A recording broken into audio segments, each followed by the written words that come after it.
Hello everybody, welcome back to another episode of your OGR, as today is game 37 as the Edmonton Oilers went up against the Calgary Flames and walked away with a big 5-3 victory in a game where I thought we did not deserve to win this game, and I still do believe that we should fire Tippett.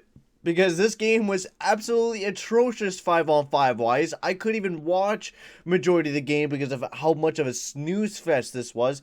And once again, we got carried by our power play. Our power play got reignited because Bouchard is finally playing up on the top power play unit. Because Tyson Berry got pushed out of the lineup. So now Tip is forced to make moves that he usually doesn't make. And it actually works. Holy shit. Oh, my mind's blown. I didn't know that Bouchard was going to work on the power play. Oh my god. Fuck. See, this is what I mean by, like, things blow my mind. And this is the biggest reason why things frustrate me, because I know we could play a better game than what we're playing right now. But Tippett always just decides that, hey, let's play Devon Shore like 11 minutes a game when he doesn't deserve like any minutes or deserve to be on the PK. We got players like Cal Turris who got in the lineup once again when he just doesn't deserve to play. It makes no sense to me. I'm not going to ramble big onto it because I ramble about it almost every single video. So before I get into that, guys, I'd like to just say, if you are new to the channel, make sure to slap that subscribe button and hit that like button as well. So let's get into talking about this game and the reason why I think that we really didn't deserve this victory. First of all, we played shite defensively. We really did. We played really bad defensively. We got bailed out big time by Mikko Koskinen, who saved Dave Tippett's job, basically. He made 44 saves out of the 47 shots he faced throughout the night. He had a beautiful .936 save percentage, and he really stepped up big time for the Edmonton Oilers. He just had a terrific night, played really well. Was just making the big saves that we need him to make, and that's what we need out of Koskinen throughout the night. And then also Leon Draisaitl and Jesse Puljujarvi were also both absolutely amazing throughout the night and were a big reason why we won this game. And also you cannot forget Evan Bouchard, who played excellent up on the power play. And none of the defensemen really had a good night defensively, 5-on-5 wise. I thought we had a really rough night.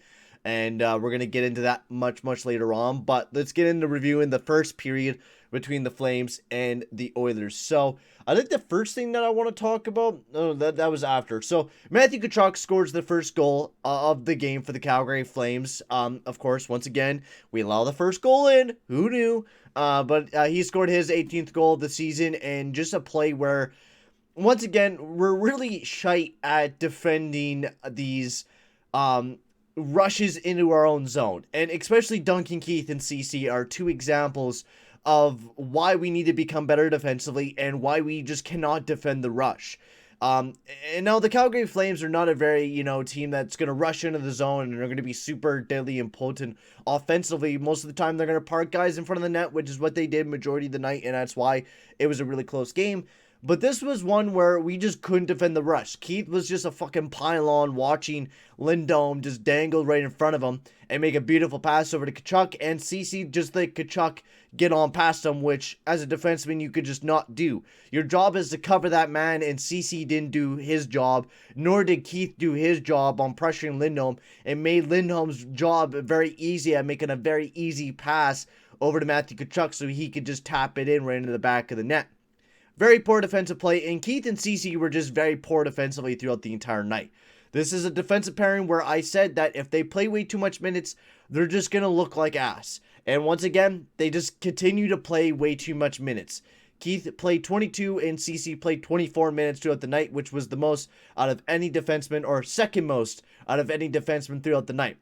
And I just think that's stupid. We do not, these guys are not PK specialists. They're not. Keith is not a guy that you want to see on the PK, and the reason why is when Milan Lucic scored his power play goal, Keith was battling with Lucic in front of the net, and Keith wasn't able to do anything to Lucic. He wasn't able to tie him up. He wasn't able to push him away. Because you know why? Keith is not strong enough, nor can he play defense. He is a walking pylon when he plays defense out there, and I don't know why we play him on the PK. I don't know why we do, because it's better if we throw Russell or Darnell Nurse I'd rather see those two guys playing the PK more than what I'm seeing with Duncan Keith. I don't mind CC on the PK. I don't think I mind CC on the PK because, I mean, who else are you supposed to put out there? But just not Duncan Keith. I just don't think he's a PK guy. He's not your PK specialist. And I'm not a big fan of Duncan Keith in general. And you can see why in this game. He just, you can see when he plays a lot of minutes, and you could see that, he looks like he gets exhausted. And he gets exhausted very easily. He's not a top 4 defenseman anymore. And we're playing him almost top 2 minutes. I think we really got to demote his minutes. And I said that at the beginning of the year, or he's going to play bad. And, well, what you know, he's playing bad. Moving forward, though, one thing I do want to note is Darnell Nurse took a really dumb penalty. Nikita Zadorov absolutely nailed him. And he decided that, you know what my retaliatory thing is? Just go cross-check this guy in the back. And, of course, he got a penalty on it. Now, I know, I think Staple was saying something about, like, it's a Messier-like move. How do you guys think of it? I don't mind it. I mean, I hate it. You cannot be taking a penalty like that. I think that's a really dumb move by Darnell Nurse and is unneeded. I was always told as a defenseman, or even a player, if you get nailed like that, get up, get your head straight, take the kid's number, and, go nail him later on when you have a chance. Don't just cross-check the guy in the back, because that's not going to do anything. And it didn't do anything to Zadorov. The guy's a big guy, so it's not going to teach him anything. It's not. Doing that is not going to do anything. It's not going to hurt him. It's not going to be like, yo, don't do that to me. He's just going to hit you again. So it was a really dumb penalty by Darnell Nurse, and I think it was really unneeded. Thankfully, we were able to kill it off because our PK has not been very good. And you could see that once again. We were 50% on our PK in this game. We had the power play for the Flames were 1 and 2. I mean, power play was PK was just non-existent for both teams. I cannot speak English right now because we went 2 and 3, and also the Flames also went 1 and 2 throughout the night. So both teams were pretty dominant on the power play throughout the night. But that's because our PK, I don't know why, because Tippett just decides like, you know what, guys, I'm gonna play Devin Shore on the PK like every time, and it just makes zero sense to me on why we continue to play Devin Shore on the PK when he is just absolute butt cheeks. He sucks. Devin Shore is not an NHLer. He isn't. His stats don't look like he's very good. He is just bad in general. Very, very bad. And I'd like to shout out my man, NHL _Sid. I'm going to put his link down in the description below. Go check him out. He really posts some great stuff on Twitter analytically for the Edmonton Oilers and really does a great job. I read a lot of his stuff. But this is what he said. This season, Shore has been on the ice for 5 goals against and 19 shorthanded times. As he was the worst shorthanded goals against /60 on the team. He was just on the ice for yet another one tonight as a result of a brutal clearing attempt, which that whole power play penalty kill for us was absolutely brutal. He's 5-on-5 liability and he can't PK. What does he even do? He said, and I agree. What does he do? He does nothing out there. He was brutal. He couldn't even get the puck out of our zone because he was on his ass. And just, it ended up being a goal against us. And Devin Shore continues to get some of the most PK time when players like Ryan McLeod, who is some of our better defensive guys, are not getting time on the PK. Guys like Jesse Puljujarvi is not getting time on the PK. Barely gets any time on the power play, but for tonight. So I think there's got to be definitely a coaching change because Dave Tippett continues to play these old bums over players that deserve that ice time, and it makes no sense to me at all. Moving forward towards the second period, though, Evan Bouchard started popping off with getting his 7th and 8th of the season. The first goal of the night for Bouchard was an absolute set-up pass by Draisaitl, sending him up for an absolute bomb from the point, which Tyson Barrie could never hit. And then Evan Bouchard once again with a beautiful snipe from the point where Jesse Puljujarvi was found sitting in front of the net, screening the goalie, and he did a perfect job of it. And the reason why I've been saying we need to play Jesse Puljujarvi on the power play. I don't know how many times I need to say it, but man alive, he needs to play on the power play. He just does such a great job of sitting in front of that net, screening the goalie. He's a big body. He deserves to be on the top line power play like every single game, but yet, we don't play him half the damn time. So there's a prime example of it. And we get to see finally some power play goals, which our power play has been very, very bad, and we haven't seen any changes from it. We continue to play Tyson Barrie, and we barely give Bouchard any top line power play time. If he gets any power play time, he's playing alongside of McLeod and Turris and guys that just are not going to set up Bouchard, or Bouchard's going to be able to set up those types of guys. So seeing him finally be able to play alongside of McDavid and Draisaitl on the power play was gorgeous, and is the reason why, and is the biggest example of the reason why we just did not need Tyson Barrie. This is the reason why we didn't need to sign him onto the team, because we got this beautiful player and Evan Bouchard who is climbing up the pipeline and is ready to be that top line power play specialist and to be that great offensive defenseman that we need him to be. And then Perlini gave us the lead. Finally, a lead, baby. Let's go. And Perlini pots his 4th goal of the season with an absolute snipe from the top and just beat Markstrom. It was a beautiful goal. I didn't even think it was going to go in. But Perlini with a howitzer of a shot threw that one right in the back of the net. And then Noah Hannafin bounces one right back with his 4th goal of the season. I don't really, it was another shot from the point where we just couldn't clear the front of the net once again.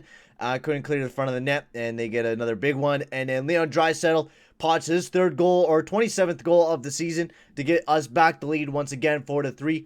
And now this was kind of a play where a lot of Flames fans were asking for a call, where Puljujärvi kind of just shoved down Shillington, kind of making space for Draisaitl to dash right to the front of the net, kind of make a really nice move on Markstrom to put it in the back of the net.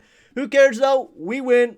No, there should have been a call there. If you look back at the play, you could obviously see that, yes, maybe the ref was seeing that there was a bit of a tangle up. Like, it's a 50-50 call, honestly, when you look at it. Yes, there does deserve to be a little bit of an interference. Shillington did get shoved down by Puljujärvi. They did run into each other as well. But in the end, there was no penalty on the call, and sometimes that is just the way that it goes. We don't get a lot of calls, and sometimes the Flames don't get a lot of calls. These refs, we all know, are ass. We all know that. So finally, we actually get a call for us, and Draisaitl gets his 27th of the season, and then he also pots the empty netter in a game where we definitely needed this, man. We needed that, shot of dopamine, that fucking just... that feel good, man. I needed to see a W, and I'm happy to see it. It's just, unfortunately, we're not going to be seeing Dave Tippett most likely getting fired. I think I'm already accepted that, but I do want to see him get fired, man. With every inch of my bone, I want to see that man just get sent to the shadow realm of being fired. I so badly want it. But good game for the Oilers. We definitely didn't deserve it. We got beat mightily 5-on-5 wise defense. We couldn't play defense. We got outshot mightily, outchanced. Just everything in this game we got dominated in. But in the end, our power play stepped up big time once again. And that's the biggest storyline. Even when we win 16-5, our power play dominated majority of the teams. So we got to massively improve 5-on-5. That is a big thing that we got to do. Because if we don't improve our game 5-on-5, these games are only going to be far and few between where we're actually going to win a game like this. We didn't deserve it. The deserve a win-o-meter definitely didn't agree with us. It was 83.5% to 16.6% for the Calgary Flames to win this game. We got dominated. Pure and simple. We got dominated throughout this entire game, and we definitely did not deserve to win this game. But in the end, we got a W, and we're going to be going up against Ottawa on Tuesday, I think it is. So I will definitely be live for that, as I'm kind of fully recovered from COVID. And I will also be live tonight. I'll be doing a little bit of a franchise mode between the Edmonton Oilers, or the Toronto Maple Leafs throwback franchise mode. I'll be live for that, so come and see me rebuild the Toronto Maple Leafs. It should be fun. We got Nuge in town alongside of Phil Kessel, so it should be a really fun team to rebuild. So make sure to come and check out the live stream. Don't know when I'll be live, but just make sure to have your notifications on, and also check out the Discord as well. But for right now, guys, I'm going to end the video here. Thank you very much for watching, guys, and I'll see you guys all in the next one. Adios, amigos.